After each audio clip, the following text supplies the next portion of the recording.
I have to say, Studio White Fox really nails the whole traumatized look on their characters when they animate them. Maybe because all they do is traumatize them? I mean, you make both ReZero and Steins Gate, two time-based stories about a man going through hell in order to save those that he cares about. You might just have a little screw loose with you. One thing I've always knocked ReZero for and considered its only real weakness are its antagonists. I think they're really well written, but the issue with most time travel based stories are the fact that these antagonists have little long lasting effect or lasting impression on the story. They don't really pose a threat to us, the audience. Just take Arc 2 and Melee, for example. Any action that Melee took then would have had little effect in the long term of the story, at least in a negative light. Its largest effect was developing Rem and Subaru's relationship, but for all intents and purposes, ReZero's villains aren't meant to act as serious roadblocks to Subaru, more like little hurdles he has to get over. He can pretty much find any solution to get around them given enough loops. Now that being said, if we look at something like Season 3 where RBD is used more sparingly, it acts much more like a traditional villain. I really love Season 3 and I think it gets an unjust amount of hate, but that's just a completely different topic. Either way, that's my long-winded way of saying that villains in stories with time loops typically don't pose a significant threat to the audience.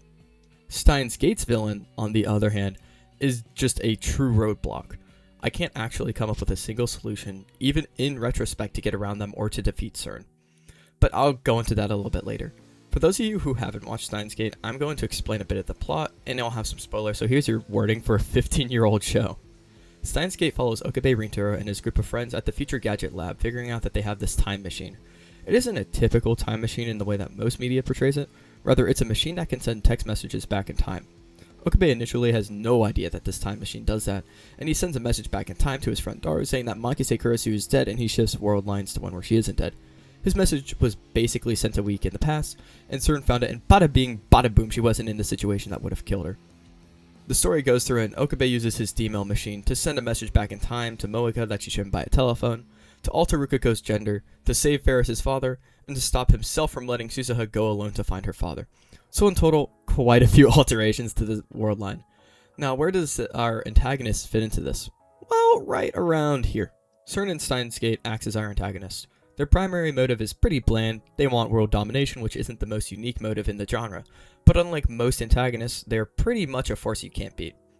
Now, when most people say that in regards to a movie or show, there's usually some way to beat them out. Thanos is an insurmountable force unless you travel back in time, gather all the Infinity Stones, snap everyone back into existence, and then have some epic fight scene. You see what I mean? Steins Gate really just breaks this mold. Instead of being able to have your cake and eat it too, CERN just smacks the cake out of your hands. CERN rears its ugly head into the story as this looming force, but never really gets involved until episode 12. We know of their existence before this as a science group attempting to conquer the world through the use of a time machine and have failed creating these gel humans. In episode 12, they appear in, they kind of just kill everyone. But most importantly, they kill Mayuri, Okabe's childhood friend. This sends him into a frenzy of looping over and over and over and over again, trying to save all of his friends. His goal is to manage to get them out of Akihabara, but more importantly, to save Mayuri's life. And this is where I think CERN is really just undefeatable. Let's look at this really quickly from an analytical standpoint. 1. Getting all the Future Gadget Lab members, Makise Kurisu, Daru, Rukiko, Suzuha, all of them, including Mayuri and Okabe himself, out of Akihabara is virtually impossible, ignoring the fact that the world line itself will kill Mayuri at 7 o'clock every single time. And let's say he did by some insane stroke of luck. Then he would be displaced away from the time machine, which will lead to him being unable to leap back in time, and also means the Rounders and now CERN have a time machine. Now that CERN has the time machine, Okabe and the FGL have no way to go back in time and will 100% be hunted down by CERN, where they will just kill Mayuri. This is a scenario I came up with in like a total of 10 minutes. There's basically no way for Okabe to have Mayuri live and still stay in the Alpha world line. If I missed something here, you can let me know, but I really can't think of anything that would allow it without taking some extreme liberties on my part. For example, I was throwing around the idea of Okabe sending a D-mail back in time to try and get closer to the 1% divergence, but it would depend on what he sent. And on top of that, the butterfly effect is a very real thing in this show, and it could lead to him never making the time machine and CERN just getting there, doing what they already did and killing Mayuri. Now, obviously, in Steins Gate, CERN is defeated. If you want to call it that, I'm not sure to what extent you could call it defeated.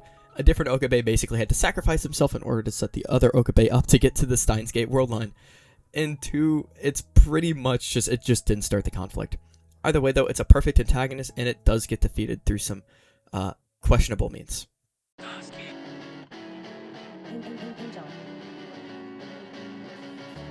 I don't generally consider any characters in Neon Genesis Evangelion to be traditional antagonists. An antagonist poses a threat or opposes the protagonist, and while Seely and Gendo are both working with Shinji behind the scenes, they certainly are manipulating him for what could be considered the greater bad. Given the breadth of Evangelion, I do think that they fit the role best, but even the angels who actively work against Nerf feel less like antagonists because they don't have agency. They don't really know why they're doing this. Now I think Kaworu is an amazing case of a perfect antagonist for a completely different reason than CERN. The episode where Kaworu is introduced is super chaotic and fast-paced. We have him introduced when Asuka and Ritsuko are both missing after an angel fight. He is introduced humming the Beethoven's Ninth Symphony, 4th movement, which may have some symbolism, I'm not entirely sure what, and is incredibly charismatic, saying, "The song is good. Huh? Singing brings joy and revitalizes the human soul. I think that song is the highest achievement of the Lilim culture. Don't you agree, Shinji Ikari?" Showing he's doing some research, and I guess Shinji just shrugs this off and blushes. Oh, he also reveals that he's the 5th child. Yep, big drop, I guess. Just gonna say that one. Oh, we get to see him in an EVA, and immediately he has very high sync rates, which is a little nutty, and he has an odd interaction with Rei, if you want to call it that. After this, we spot Shinji listening to the same symphony movement that Kaworu was humming. They go to the shower, which is very, very intimate, and Kaworu reads Shinji like a book. He's admittedly flustered, and this raises an amazing question. Is Shinji attracted, or does he like Kaworu? I lean to a yes, personally. The script I pulled this from was from a video I was working on a few months ago about first loves in fiction, and then I was going to lean in a little bit into manipulation with it. So I'm pretty confident in saying that Shinji likes Kaworu. There is a great video, and I'll link it into the comments if I can, but basically, when Studio Gainax made Kaworu, they had a slight miscommunication and didn't know if they were going to make him gay or straight, so he comes off in this weird middle ground. Either way, I'm going with the interpretation that Shinji likes Kaworu romantically. So after they have this intimate scene and sleep together, we get Kaworu's villain arc. He basically takes control of Unit 2 and begins to lower it to see Adam. Beethoven's Ninth Symphony plays yet again, and Shinji goes to fight him. Shinji does end up killing him, but this only begins what Seely and Gendo wanted, the third impact. Kaworu works so well as a villain because in 20 minutes he's set up as both a love interest, hints are dropped at his manipulation, he becomes the antagonist, and he manages to get the outcome that he aimed for as an angel. Both CERN and Kaworu are amazingly well-written antagonists, being written for completely separate things, and I think in comparison to a series like ReZero, which still writes antagonists very well, it's just a different target with ReZero. They're aiming for the hurdles that Subaru has to get over, nothing that's posing a significant threat in the long run. While Kaworu and CERN are both straight-up roadblocks that cause the main character to have to completely change their perspective on things. Thank you everyone for watching the video. I'm kind of sick at the moment making this, so I'm sorry for any drop in audio quality. Also, thank you guys so much for 60 subscribers. I really appreciate every single one of you guys. And let me know if I could improve anything in the comments. Next month, I should actually be posting a little bit more content. I'll still go with the weekly uploads on Friday. And I plan on releasing a singular higher quality video at the end of the month that's similar to this in theme, where I break down a specific type of trope in fiction, like how I did Antagonist in this one. But it's going to be higher quality editing than this video. The reason this one take so long to get out was I was sick. I was trying not to record audio when I was coughing up my lungs. And then also I spent like 3 days working on my car, and I still don't have it all the way back together. I kind of broke the power steering pump while reinstalling it, so I get that in hopefully soon. But yeah, basically I'm going to have like one larger edited video. I tried doing that for this, but I just could not get it in the time crunch.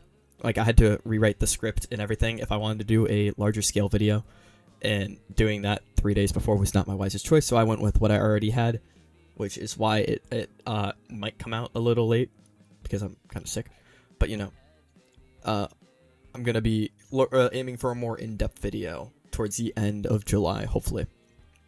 And also, I might do a double upload. I don't know.